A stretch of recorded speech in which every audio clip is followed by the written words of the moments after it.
Queridos irmãos e amigos, desejo que a paz do Senhor Jesus esteja sobre cada vida e em cada coração. Vamos hoje concluir a revista da Escola Bíblica Dominical desse terceiro trimestre de 2024. Nós estudamos, as lições iniciais foram sobre Ruth e agora nós estamos terminando a revista, com a história de Esther, duas mulheres na Bíblia que fizeram parte da história do seu povo, né? Do povo de Israel. E em todas essas lições, nós extraímos muitas lições para as nossas vidas com os exemplos dessas mulheres. A lição 13, a última lição, será ministrada no dia 29 de setembro de 2024. O título é Esther, a portadora das boas novas. Texto áureo. E para os judeus houve luz e alegria e gozo e honra. Esther capítulo 8, versículo 16. Verdade prática. O Senhor é poderoso para transformar trevas em luz, tristeza em alegria, angústia em júbilo, humilhação em honra. Leitura diária. Na segunda, o decreto do rei Assuero não podia ser revogado. Na terça, essa é a lei dos medos e dos persas, que remonta ao rei Assuero. Na quarta, o estabelecimento da festa de Purim, uma festa comemorativa de livramento. Na quinta, Mardoqueu é engrandecido como o segundo maior do reino. Na sexta, tudo o que fizermos deve ser feito para a glória de Deus. E no sábado, Deus chama homens e mulheres para serem relevantes no mundo. Esses assuntos serão tratados também na lição, nessa leitura diária da semana, uma apresentação do conteúdo. Eu gostaria de, já no início da lição, fazer um comentário a respeito da palavra pur. A palavra pur, em hebraico, é sorte. Aí me pergunta-se, né? Por que Purim, então? Por que Purim? Porque no hebraico, um substantivo, substantivo masculino no hebraico, parece-me então que a palavra sorte no hebraico é masculino. Para a gente é feminino, né? A sorte no hebraico parece ser masculino. Por quê? Porque ela foi para o plural, né? E todo substantivo masculino, o plural dele é quando recebe a terminação in. Quando você recebe a terminação in no hebraico, o substantivo masculino ele vai para o plural. Então, pur é sorte. Purim seria sortes. Essa terminação in, então, ela está indicando um plural. Porque foram 2 dias de festa, né? Por causa do livramento que o povo recebeu, conforme nós vamos ler aqui na lição. Então, por isso que se fala pur é sorte, purim, sortes, porque foi para o plural. Esse tem sido o nosso entendimento em relação à aplicação lá do hebraico, né? Que é importante a gente sempre fazer uma pesquisinha sobre esses assuntos. E então essa informação ela nos faz entender que a palavra pur é singular e a palavra purim, sortes, é no plural e pur é sorte no singular. Esther capítulo 8, versículos 4 a 9, versículo 9, capítulo 9, versículos 29 a 31, capítulo 10, versículos 1 a 3, fazem parte da leitura bíblica em classe. Vamos ler o texto. Esther capítulo 8, versículo 4 em diante. E estendeu o rei para Esther o cetro de ouro, Então Ester se levantou e se pôs em pé perante o rei. E disse: se bem parecer ao rei, e se eu achei graça perante ele, e se este negócio é reto diante do rei, e se eu lhe agrado aos seus olhos, escreva-se que se revoguem as cartas e o intento de Amã, filho de Amedata ou Agagita, as quais ele escreveu para lançar a perder os judeus que há em todas as províncias do rei. Porque como poderei ver o mal que sobrevirá ao meu povo? Como poderei ver a perdição da minha geração? Então disse o rei Assuero à rainha Ester e ao judeu Mardoqueu: eis que dei a Ester a casa de Amã, e a ele enforcaram numa forca, porquanto quisera pôr as mãos sobre os judeus. Escrevei, pois, aos judeus como parecer bem aos vossos olhos, e em nome do rei, e selai-o com o anel do rei, porque a escritura que se escreve em nome do rei e se sela com o anel do rei não é para revogar. Por isso que aquela ordem de matar os judeus não podia ser revogada, porque tinham o anel do rei, era selado com o selo do rei. Ester capítulo 9, versículos 29 a 31.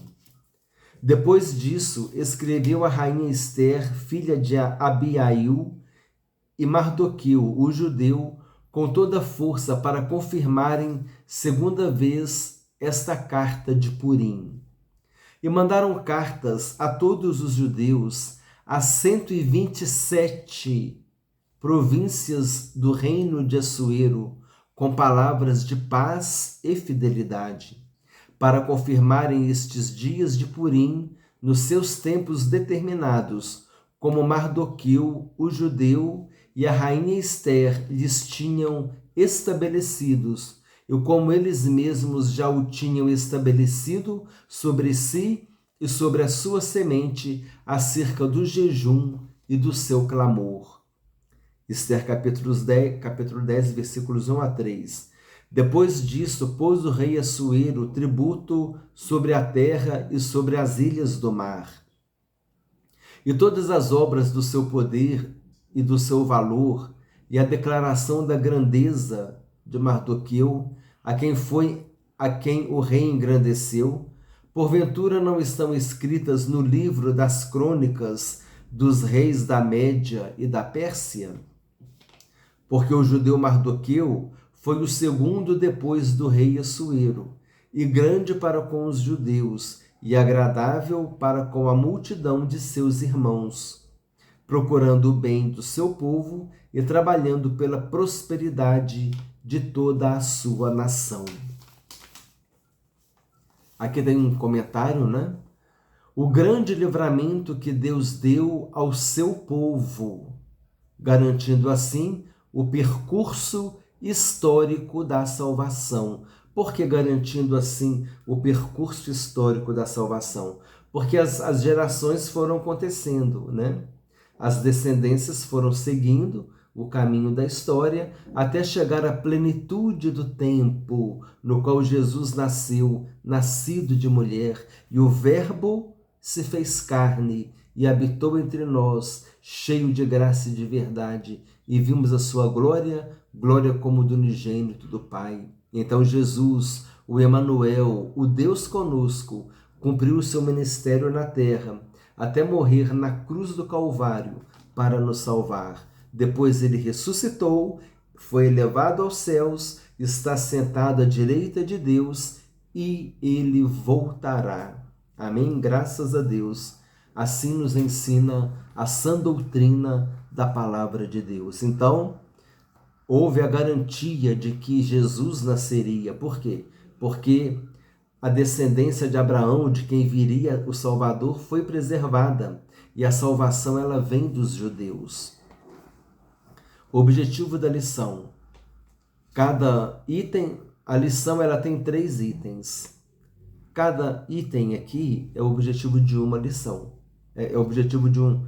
Cada item é o objetivo de um item, né? Lá. O item 1, por exemplo, o objetivo é explicar o pedido de direito de defesa do povo judeu e a concessão do rei. O item 2, qual é o objetivo dele? Discutir as boas notícias da rainha Esther para o seu povo. E o item 3, qual que é o objetivo dele?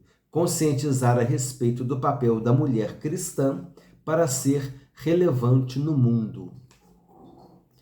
Motivação. Muitos desejam honras e até mesmo riquezas como inspiração em personagens como Esther e Mardoqueu. Entretanto, poucos estão dispostos a pagar o preço alto de chegar aonde Deus deseja que nos encontremos.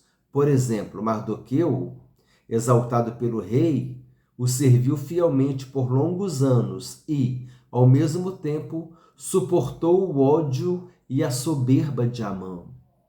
Quem está disposto a desenvolver essa maturidade no contexto do mundo moderno? Aplicação, aqui tem um tema interessante, aqui um comentário interessante. Eu estou lendo aqui o conteúdo que está na revista do professor. Ainda não entrei na revista do aluno.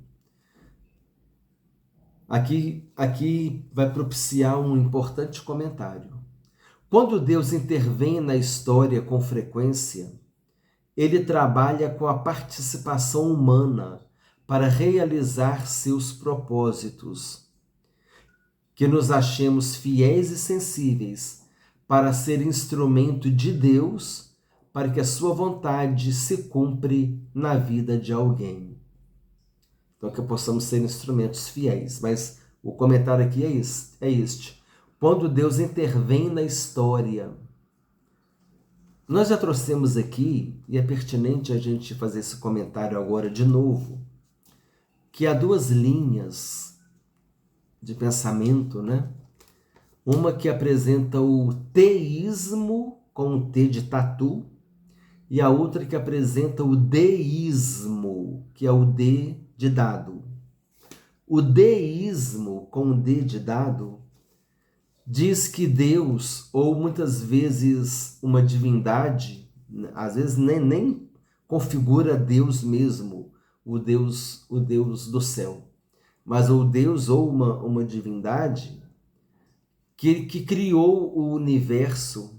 Ele criou o universo. O deísmo crê que Deus criou o universo, mas que Deus deixou o universo à sua própria sorte.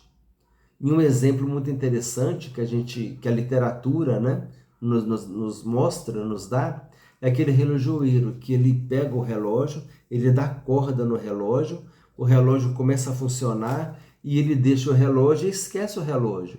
E dá corda no relógio, o relógio vai funcionando. Então, é como se Deus tivesse criado o universo e ele deixa o universo à sua própria sorte, inclusive a humanidade. Ele deixa a história da humanidade à sua própria sorte.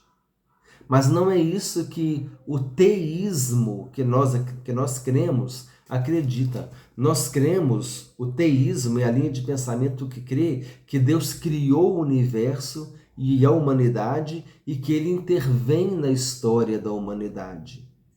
O próprio Daniel disse que Deus ele institui reis e que Deus depõe reis. Né? Então nós vemos que Deus ele intervém na história da humanidade. Ele intervém na história do homem. Muitas vezes ele intervém com a manifestação do seu poder, diretamente. Mas muitas vezes ele intervém também usando as pessoas, usando as nações, como ele usou, por exemplo, a Babilônia, né, para interferir naquela corrupção espiritual que o povo de Israel estava, que o reino do sul estava, adorando a rainha do céu, queimando incenso a Baal, oferecendo filhos, né? Oferecendo seus filhos a Moloque, queimando crianças, sacrificando crianças ou como holocausto ao deus Moloque. Então, E essa ira de Deus, o que Deus fez? Deus ele permitiu e usou, né, Nabucodonosor e o rei da Babilônia, e usou também a própria Babilônia como instrumento para punir o povo, para corrigir o povo. Então Deus ele intervém na história. O nosso Deus é um Deus interventor. A caneta de Deus é que escreve a história do homem, a história da humanidade. Ainda que o homem ache que ele que tem a decisão, mas os governantes só vão até onde Deus permitir. Quando Deus falar basta, acabou, Deus intervém na história e Deus ele demonstra a sua soberania, o seu poder e o seu domínio. Então esse Deus é o Deus que nós cremos, o teísmo. Nós cristãos, nós somos teístas, nós cremos num Deus que intervém na história da humanidade, intervém na nossa vida. E a maior intervenção que Deus fez, não é? Quando ele enviou Jesus para morrer por nós na cruz do Calvário, nós estávamos perdidos em nossos pecados e delitos, nós estávamos condenados, mas Deus amou o mundo de tal maneira que ele enviou o seu único Filho para todo aquele que nele crer não pereça, mas tenha a vida eterna. Então nosso Deus é um Deus que intervém na história. Então é importante a gente entender bem essas duas linhas aí de doutrinários, o teísmo e o deísmo. E nós, como cristãos, somos teístas. É um comentário que prolonga a aula, né? Mas conforme eu falo para os irmãos, o nosso objetivo aqui é incluir nos comentários das aulas tudo que a gente puder para poder enriquecer o conteúdo, amém? Comentário. Agora nós vamos iniciar a revista dos alunos e a palavras-chave. Boas novas. Essa aqui é a palavra-chave, né? Boas novas. Seria uma palavra-chave, boas novas. Uma palavra composta. Comentário, introdução. O drama dos judeus nos dias do rei Assuero estava chegando ao fim. O rei editou um decreto concedendo o direito de defesa para as comunidades judaicas de todas as províncias persas. Esther agiu como difusora de boas novas e Mardoqueu foi engrandecido em todo o império. Item 1. O pedido de defesa aos judeus e a concessão do rei. A humildade de Esther e sua súplica. Assuero foi devidamente informado da gravidade do decreto redigido por Amã e assinado com seu anel. No dia 13 do 12º mês, o mês de Adar, entre fevereiro e março de nosso calendário, os inimigos dos judeus poderiam matá-los em todas as 127 províncias do extenso Império Persa. O que poderia ser feito para evitar esse extermínio em massa? De maneira reverente e com toda humildade, Esther suplicou ao rei que revogasse sua ordem, pondo fim ao intento de Amã. Assuero fez ver à rainha que já havia tomado as medidas que estavam ao seu alcance, como o enforcamento de Amã, mas que não poderia revogar o decreto assinado. Havia ainda um desafio para os judeus: confiar em Deus não nos isenta de fazer a nossa parte. Item 1.2, segurança jurídica. Apesar de todos os aspectos tirânicos, autoritários e excêntricos dos reis da Pérsia, como o próprio Assuero, havia um limite para suas ações, o império da lei dos medos e persas. Dario, pai de Assuero, viveu uma experiência parecida e não violou a norma. Mesmo estimando muito a Daniel, não pôde livrá-lo da cova dos leões. Em qualquer nação, todos devem estar sujeitos às leis. Jesus deu-nos esse exemplo. Em países democráticos como o Brasil, todos os aspectos da vida pública e privada são regrados por um ordenamento jurídico, sob uma Constituição que a todos vinculada. Isso é necessário para que haja previsibilidade e segurança jurídica. Nenhuma pessoa ou poder está acima da Constituição Federal.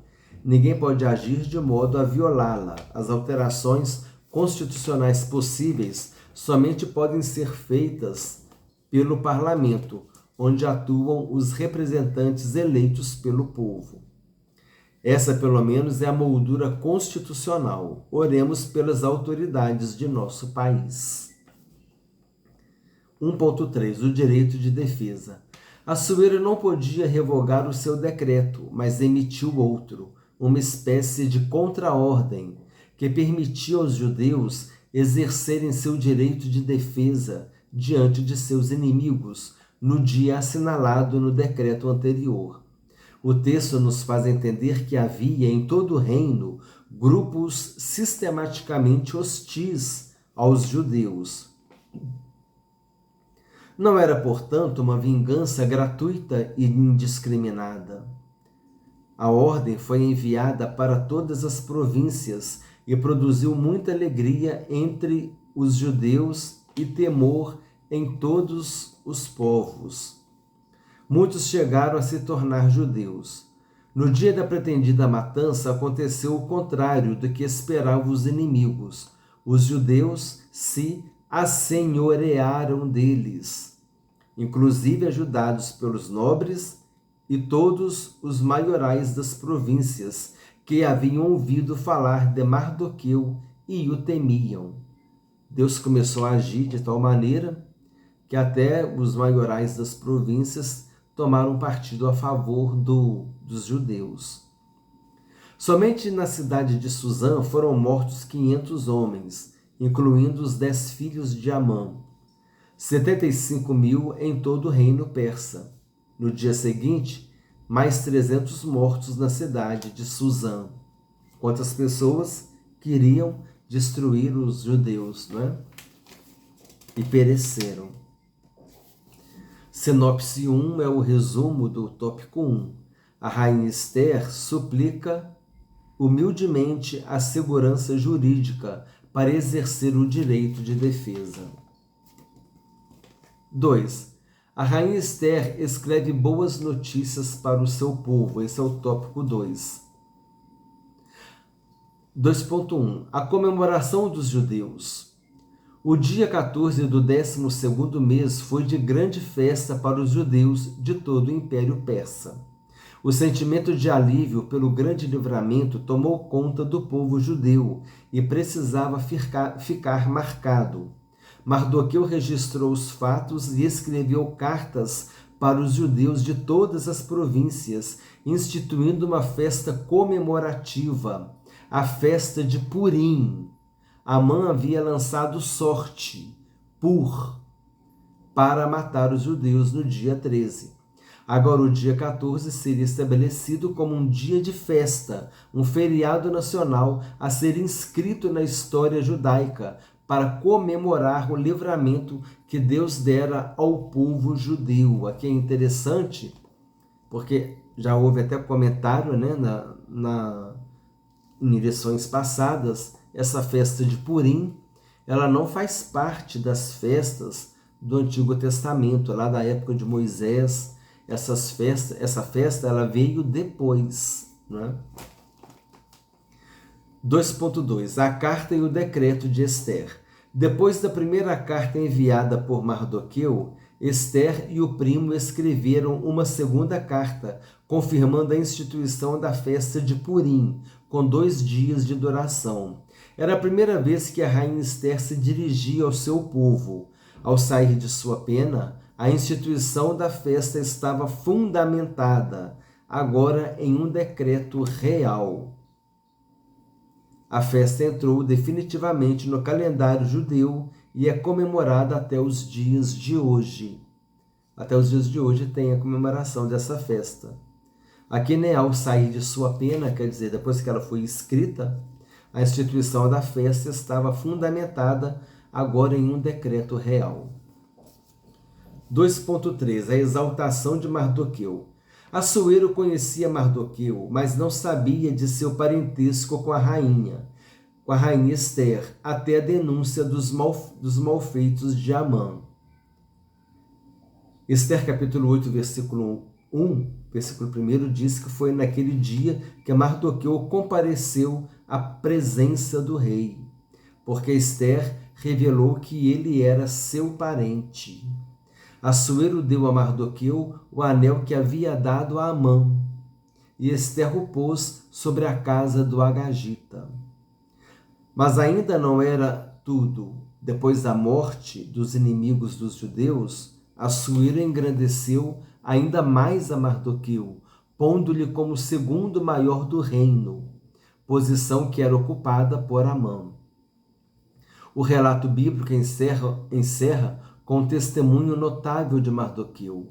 Ele foi um homem público exemplar e próspero, trabalhando para o bem de todo o seu povo. O propósito de Deus é usar seus servos em todas as áreas da vida. Tudo que fizermos deve ser feito para a glória de Deus.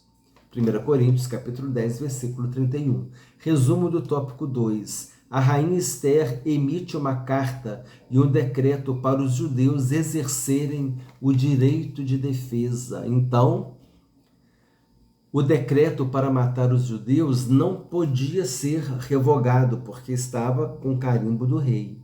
Mas agora um novo decreto permitindo que os judeus pelo menos se defendessem, né? Que eles não fossem mortos passivamente, mas que eles tivessem o direito de defesa. Então, assim aconteceu, conforme nós vamos ver,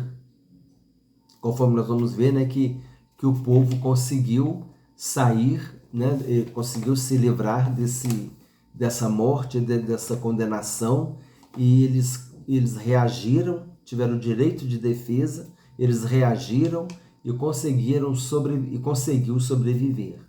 Sinopse 2. A rainha Esther emite uma carta e um decreto para os judeus exercerem o direito de defesa. Auxílio bibliológico é um comentário que está na revista do professor. Que revogasse a maldade. Embora Amã não tenha sido enforcado como resultado da intervenção de Deus,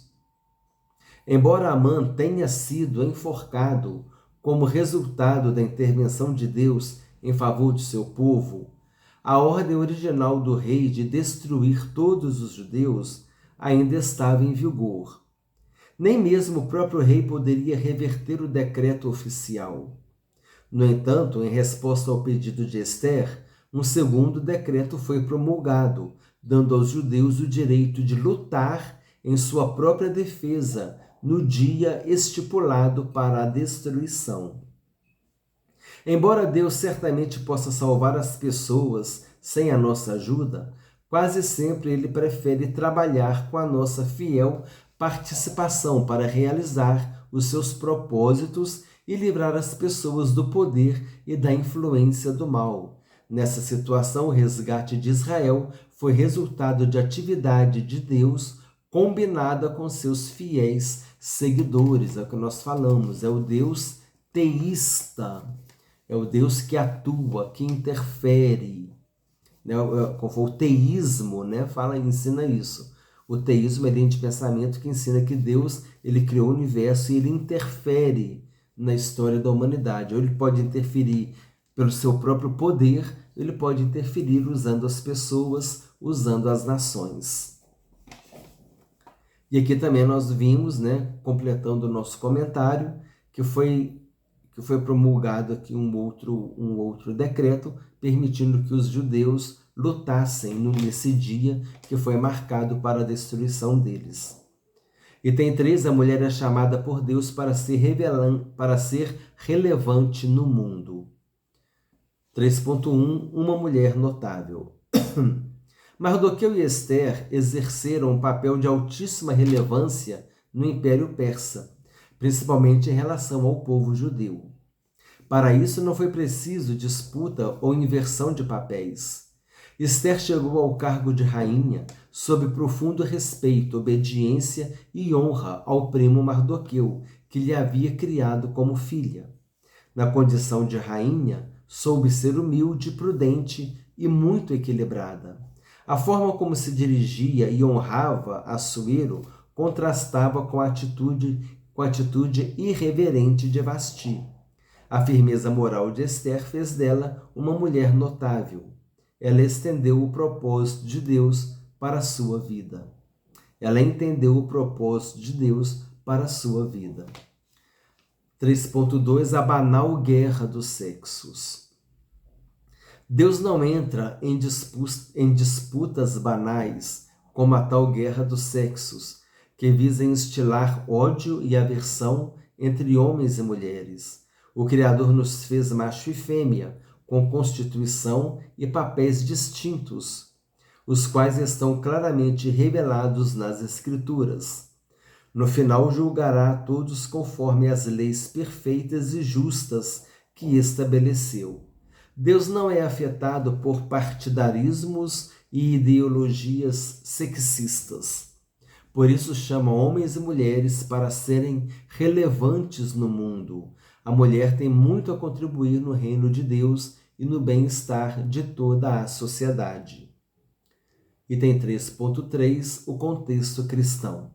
Além das mulheres da Bíblia, diversas mulheres exerceram papéis importantes em toda a história da Igreja, tais como Catarina von Bora, Susana Wesley, Sarah Calley, Corrie ten Boom e Ruth Graham.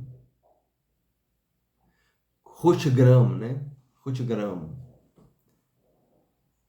No contexto assembleiano, Celina Martins Albuquerque, Lina Nistrom, Zélia Brito, Frida Wingren, Signe Carlson, Elizabeth Nordland, Florência Silva Pereira, Albertina Bezerra Barreto, Ruth Doris Lemos, Wanda Freire Costa, dentre tantas outras. Muitas mulheres notáveis permanecem em atuação em solo brasileiro e em todo o mundo. As mulheres até hoje estão atuando em solo brasileiro e também em todo o mundo. Aqui essa Ruth Graham, talvez seja a esposa do Billy Graham, alguma coisa assim. Mas essa associação eu não tenho certeza. Sinopse 3. A firmeza moral da rainha Esther é uma inspiração para a mulher cristã do século XXI.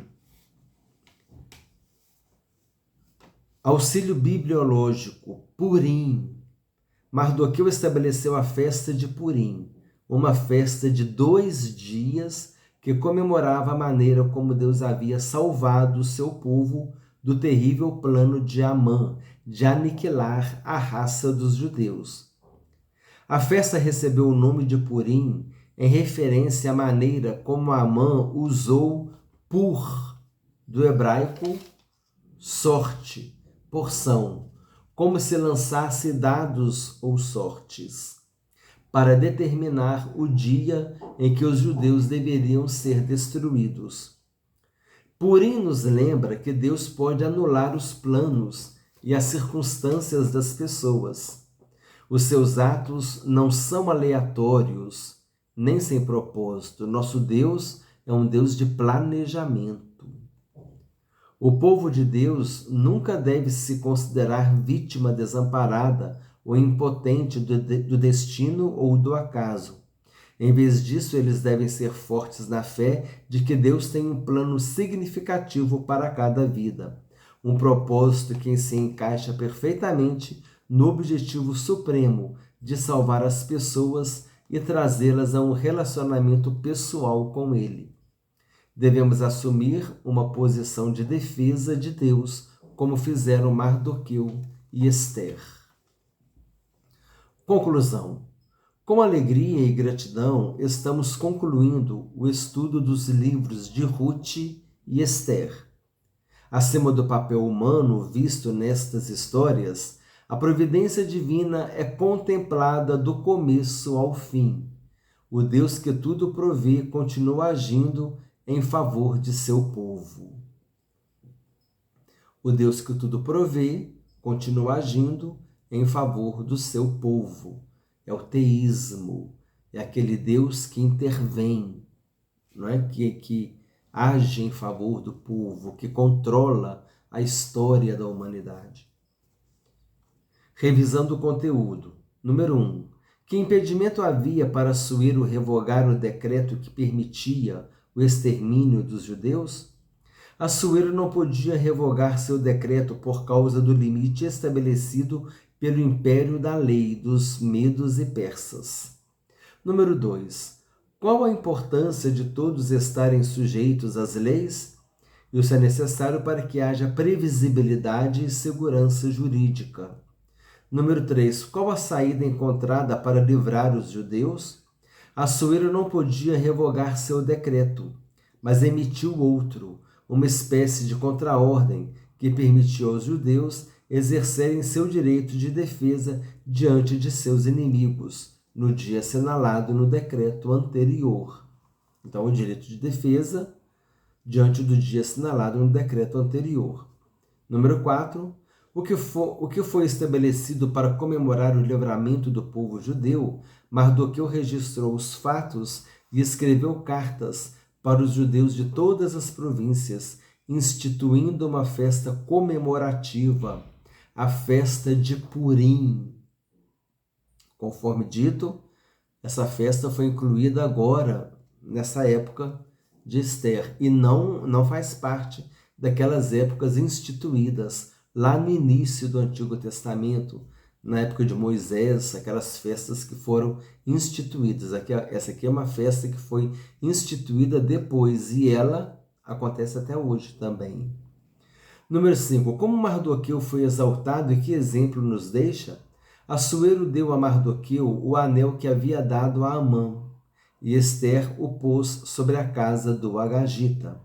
Assuero engrandeceu ainda mais a Mardoqueu, pondo-lhe como o segundo maior do reino, posição que era ocupada por Amã. Com Mardoqueu aprendemos que o propósito de Deus é usar seus servos em todas as áreas da vida. Tudo o que fizermos deve ser feito para a glória de Deus. Amém?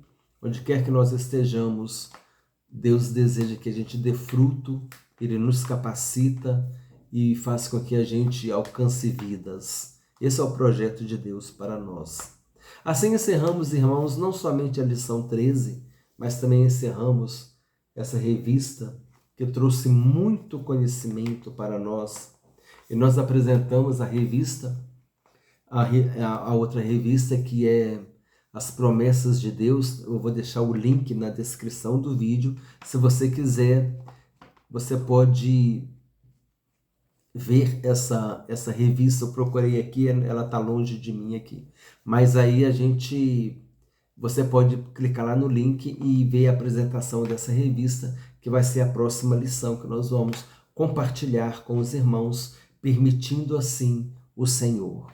Compartilhe essa lição com irmãos e amigos e com todos aqueles que gostam de estudar a palavra de Deus. Desejo que Deus te abençoe ricamente, em nome do Senhor Jesus Cristo.